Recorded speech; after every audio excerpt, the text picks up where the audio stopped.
Bulletin में स्वागत है आपका और मैं हूं आपके साथ जागृति खंतवाल। बुलेटिन की शुरुआत करेंगे बड़ी खबर के साथ। बलिया से ये बड़ी खबर आपको बता दें, जहां बीजेपी पर शिवपाल यादव ने निशाना साधा है।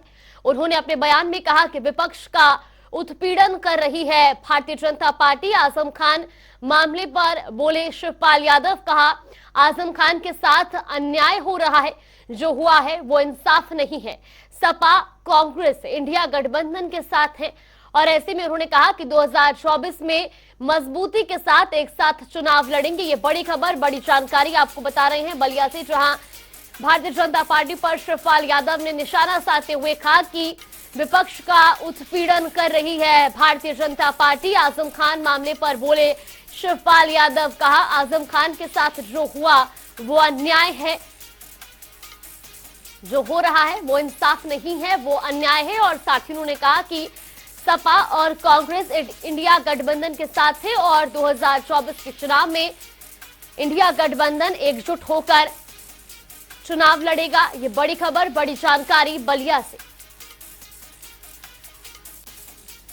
तो आजम खान मामले पर शिवपाल यादव ने बयान दिया और उन्होंने इस दौरान भारतीय जनता पार्टी पर निशाना साधते हुए कहा कि विपक्ष का उत्पीड़न कर रही है बीजेपी। गठबंधन मजबूती के साथ रहे और भारतीय जनता पार्टी को हटाए। और देखिए, कांग्रेस को भी छोड़ना चाहिए था। जो वादा किया था, जो चीजें देने को कहा था, वो दे देना चाहिए था।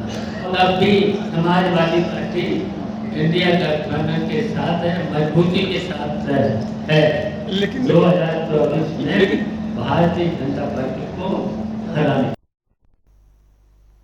तो वही मिशन 2024 को लेकर बीजेपी तमाम योजनाओं के लाभार्थियों से मुलाकात कर जनसंपर्क बढ़ाएगी, जिसे लेकर बीजेपी मुख्यालय में प्रधानमंत्री विश्वकर्मा योजना की कार्यशाला का आयोजन किया गया, जहां बीजेपी प्रदेशाध्यक्ष भूपेंद्र चौधरी, केंद्रीय राज्य मंत्री बीएल वर्मा समेत संगठन मंत्री धर्मपाल सिंह भी शामिल हुए।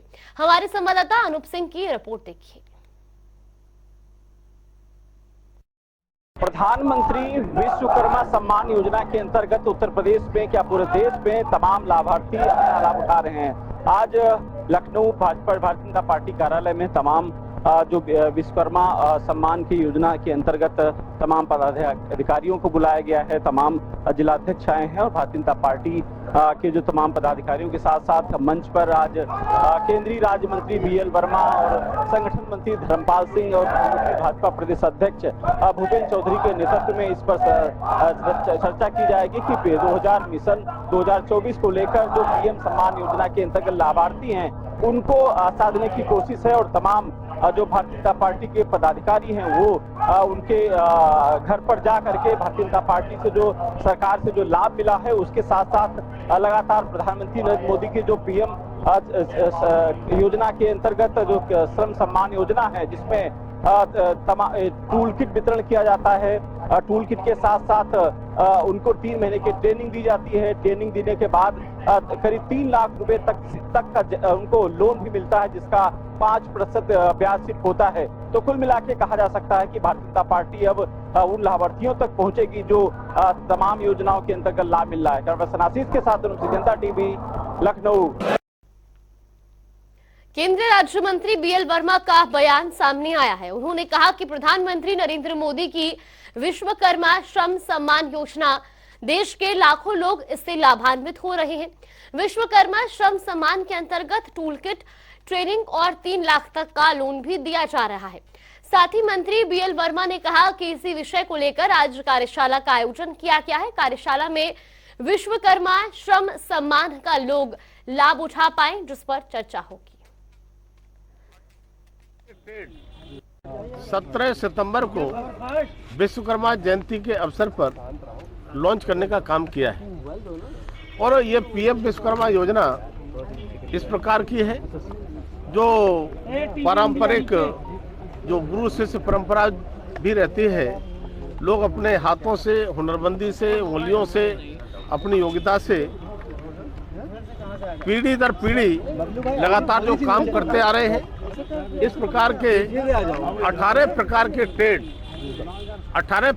ट्रेड उनके लिए 3 लाख रुपए तक का सस्ते ब्याज पर केवल 5% पर ऋण देकर के उनको स्वावलंबी बनाना और इस गुरु शिष्य परंपरा को जो दर पीढ़ी दर जो चली आ रही है उसको मजबूत करना और साथ ही साथ आज आधुनिक युग में आधुनिक तरीके से अपनी इनकम को बढ़ा करके वो अपने लिए, परिवार के लिए और इस देश के लिए कुछ कर पाए ठीक प्रकार से।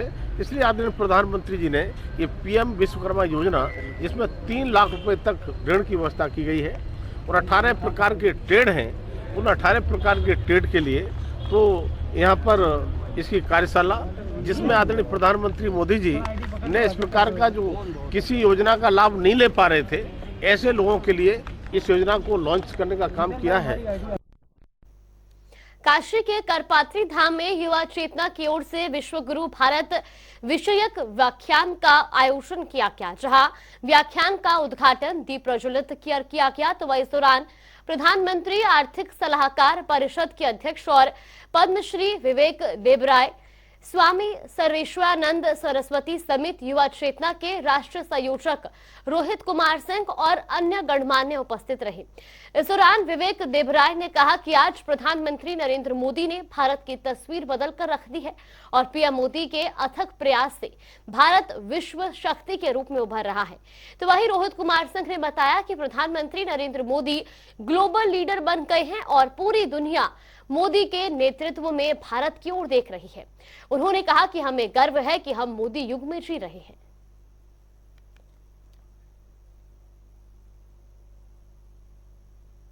शारदीय नवरात्रि का आज 5वां दिन है। इस दिन मां स्कंद माता की पूजा की जाती है। तो वहीं मिर्जापुर में आज सुबह से ही मंदिरों में भक्तों की भारी भीड़ देखने को मिल रही है। भक्त मां की विशेष पूजा कर उनका आशीर्वाद ले रहे हैं। तो वहीं मंदिर के पुरोहित पंडित राजन मिश्र ने क्या कुछ कहा, वो भी आपको सुनवाते हैं। आज नवरात्र का 5वां दिवस है, पंचमम स्कंद माते थी। आज के दिन भक्त स्कंद माता के रूप में भगवती का पूजन करते हैं। स्कंद माता यशस्विनी, स्कंद भगवान को गोदी में भगवती ली हुई है और उनके गोदी में है भगवान स्कंद, इसलिए स्कंद माता के नाम से जानी जाती है। माँ का सिंह वाहन है, 4 भुजा है, गुलाबी वस्त्र धारण की हुई है, बड़ा ही सुंदर स्वरूप है। जहाँ भक्त ईशान कोण में कलश की स्थापना किए हैं, वहाँ षोडशोपचार का पूजन कर भगवती को केला, माखन और मिश्री का भोग लगाएं और ओम ह्रीं स्कंद मात्रे नमः इस मंत्र का 11 माला निशारात्रि में यदि जप करेंगे सच्ची समर्पणता के साथ, तो उनकी समस्त मनोकामना पूर्ण होगी। माँ भगवती का दर्शन करके मेरे शरीर मनोरथ पूर्ण हुए और ये सौभाग्य मुझे मिला कि इस दिव्य भव्य धाम में मैंने अपनी हाजिरी लगाई। माँ की कृपा हम सब पर बनी रहे हमेशा और ऐसे ही हमारा प्रदेश और देश विकास के पथ पर बढ़ता है। अयोध्या में आज सुबह नागा साधु की निर्मम हत्या का सनसनीखेज मामला सामने आया है। आपको बता दें कि हनुमानगढ़ी में स्थित आश्रम में महंत राम सहारे दास की गला दबाकर निर्मम हत्या कर दी गई। सूचना मिलने पर पहुंची पुलिस ने घटनास्थल का जायजा लेते हुए आश्रम में ही रह रहे एक किशोर को हिरासत में लेकर पूछताछ करनी शुरू की। तो वहीं इस बीच शाहजहांपुर निवासी ऋषभ शुक्ला के बेटे उमेश शुक्ला की पुलिस ने 4 टीमों का गठन कर तलाश शुरू कर दी है। आज सुबह लगभग 7-7:15 बजे सूचना मिली कि हनुमानगढ़ी में एक श्री राम सहारे दास जी का अमृत शरीर उसके कमरे में मिला है। सूचना मिलते ही तत्काल फॉरेंसिक यूनिट और फील्ड यूनिट और सभी वरिष्ठ अधिकारियों के द्वारा मौके पर आकर के देखा गया है। इनके साथ इनके 2 शिष्य इनके यहाँ पे कमरे में रहते थे। उन पर प्रथम दृष्टया संदिग्धता जाहिर की जा रही है। एक शिष्य को हिरासत में लेकर पूछताछ की जा रही है। दूसरा शिष्य इस समय यहाँ पे नहीं मिल रहा है, जिसके द्वारा सीसीटीवी कैमरा बंद करके हुए देखा जा रहा है। उस शिष्य को तलाश करने के लिए 4 टीमों का गठन कर दिया गया। जो भी आगे प्रगति होगी आप लोगों को अवगत करवाया जाएगा। हापुड़ से इस वक्त की बड़ी खबर आपको बता दें, आमने सामने आए किसान और धान व्यापारी। ये बड़ी और अहम जानकारी हापुड़ से आपको बता रहे, जहां धान व्यापारियों पर किसानों ने आरोप लगाए हैं। तो आपको बता दें कि किसानों ने व्यापारियों पर घटतौली का आरोप लगाया है, साथ ही अभद्रता और मारपीट का भी आरोप इस दौरान लगाया गया है। ये बड़ी खबर, बड़ी जानकारी हापुड़ से आपको बता रही, जहां हापुड़ में अब किसान और धान व्यापारी आमने सामने देखने को मिले हैं। आपको बता दें कि किसानों ने इस दौरान व्यापारियों पर साफ तौर पर आरोप लगाते हुए कहा कि धान व्यापारी अभद्रता कर रहे हैं और साथ ही व्यापारियों पर घट तौली का भी आरोप किसानों द्वारा लगाया गया है। तो अभद्रता और मारपीट के आरोप भी इस दौरान किसानों ने लगाए हैं। इसी खबर पर ज्यादा जानकारी के साथ हमारे सहयोगी अमन त्यागी हमारे साथ जुड़े हैं। अमन, सबसे पहले आपसे जानना चाहेंगे, अब जिस तरीके से किसान जो है वो व्यापारियों पर साफ तौर पर ये आरोप लगाते नजर आ रहे हैं कि अभद्रता की जाती है, मारपीट की जा रही है और साथ ही साथ घटतौली का भी आरोप लगाया गया है, फिलहाल क्या कुछ अपडेट मिल रही है? बिल्कुल जागृति, देखिए आपको बता दूं कि पूरा मामला थाना हापुड़ देहात क्षेत्र के नवीन मंडी का है, जहां पर 3 दिन पूर्व एक किसान अपने धान को लेकर मंडी परिसर में बेचने पहुंचा था, जहां व्यापारियों द्वारा तोल में गड़बड़ी पाए जाने पर किसान द्वारा विरोध किया गया। तो वहीं विरोध व्यापारियों ने किसान के साथ अभद्र भाषा का प्रयोग करते हुए उसे गाली गलौज की, जिसकी सूचना किसान ने राष्ट्रीय उपाध्यक्ष को दी। और जैसे ही राष्ट्रीय उपाध्यक्ष नवीन मंडी पहुंचे तो राष्ट्रीय उपाध्यक्ष के साथ भी व्यापारियों ने जो है गाली गलौज करते हुए अभद्र भाषा का प्रयोग करते हुए उनके साथ मारपीट की, जिसकी सूचना पुलिस को दी गई। पुलिस मौके पर पहुंची और वहीं साथ ही कार्यकर्ताओं को इसकी सूचना दी गई। वहीं कार्यकर्ता मौके पर पहुंचकर थाना परिसर में धरने पर बैठ गए, जिसके बाद पुलिस ने मुकदमा दर्ज कर लिया। वहीं अब देखने वाली बात है कि 72 घंटे बाद पुलिस ने फिर मुकदमा दर्ज कर लिया है, लेकिन व्यापारियों की तरफ से वो मुकदमा दर्ज किया गया है। देखने वाली बात होगी कि जब आम जनता के लिए क्रॉस मुकदमा दर्ज नहीं करती पुलिस, तो अब किस बिहेव पे उन्होंने मुकदमा दर्ज कर लिया। जी बिल्कुल अमन, ऐसे में ये भी जानना चाहेंगे, अगर किसानों से आपकी बातचीत हो पाई हो, उनका अब इस पूरे विषय पर क्या कुछ कहना है, क्योंकि कई आरोप उनके द्वारा लगाए गए हैं, अब उनको पुलिस से क्या कुछ आके उम्मीद है? बिल्कुल देखिए जागृति, आपको बता दूं कि किसानों में जब पता चला कि किसानों के ऊपर मुकदमा दर्ज कर लिया गया है, किसान यूनियन के कार्यकर्ताओं में काफी रोष है और उन्होंने धरने पर बैठने का अल्टीमेट पुलिस को दे दिया है। अब वहीं पुलिस पर इस कार्रवाई को लेकर निशानियां सवाल खड़े हो रहे हैं। जी बिल्कुल अमन, बहुत बहुत धन्यवाद आपका हमारे साथ जुड़ने के लिए और तमाम जानकारी हम तक पहुंचाने के लिए। हापुड़ से बड़ी खबर आपको बता रही, जहां किसान और धान व्यापारी अब आमने सामने हो चुके हैं। आपको बता दें कि एक तरफ जहां किसानों का साफ तौर पर कहना है कि व्यापारी उनके साथ अभद्रता कर रहे हैं, मारपीट कर रहे हैं। हालांकि इस पूरे मामले पर जहां व्यापारियों द्वारा भी अब शिकायत दर्ज कराई गई, जिसके बाद पुलिस ने किसानों पर भी मुकदमा दर्ज किया है, जिसके बाद अब किसानों में भी साफ तौर पर रोष देखने को मिल रहा है। और ऐसे में किसानों द्वारा प्रशासन को अल्टीमेटम दिया गया है कि वो जल्द ही इस पूरे मामले पर अपना धरना भी शुरू करेंगे।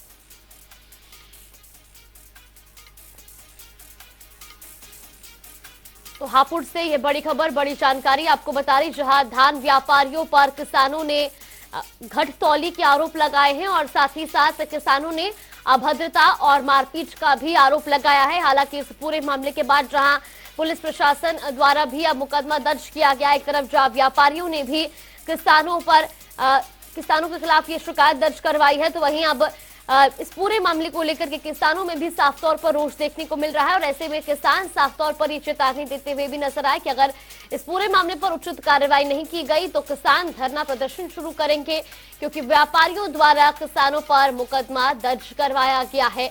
एक तरफ किसानों का ही व्यापारियों पर यह आरोप है कि उनके साथ अभद्रता की जाती है, मारपीट की जाती है, तो वहीं प्रशासन ने भी अब इस पूरे मामले पर किसानों पर ही एक्शन लिया है, जिसके बाद अब किसानों में भी साफ तौर पर रोष देखने को मिल रहा है।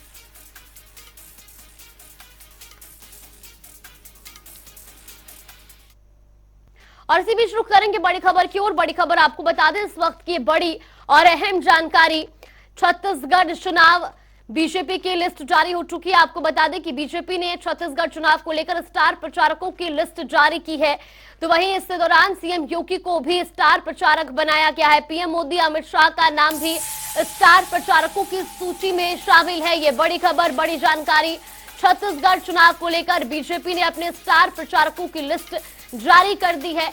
तो वहीं आपको बता दें कि सूची में सीएम योगी आदित्यनाथ को भी स्टार प्रचारक बनाया गया। इसके अलावा पीएम मोदी और अमित शाह भी इस दौरान स्टार प्रचारकों की सूची में शामिल हैं। आपको बता दें कि छत्तीसगढ़ चुनाव में स्टार प्रचारकों की 40 नेताओं की लिस्ट अब जो है वो जारी हो चुकी है, जिसमें सीएम योगी आदित्यनाथ, प्रधानमंत्री नरेंद्र मोदी, केंद्रीय गृह मंत्री अमित शाह का नाम भी शामिल है। यानी कि छत्तीसगढ़ चुनाव में स्टार प्रचारकों के तौर पर पीएम मोदी, केंद्रीय गृह मंत्री अमित शाह और उत्तर प्रदेश के मुख्यमंत्री सीएम योगी आदित्यनाथ भी इस सूची में शामिल हैं। ये बड़ी खबर, बड़ी जानकारी छत्तीसगढ़ चुनाव से।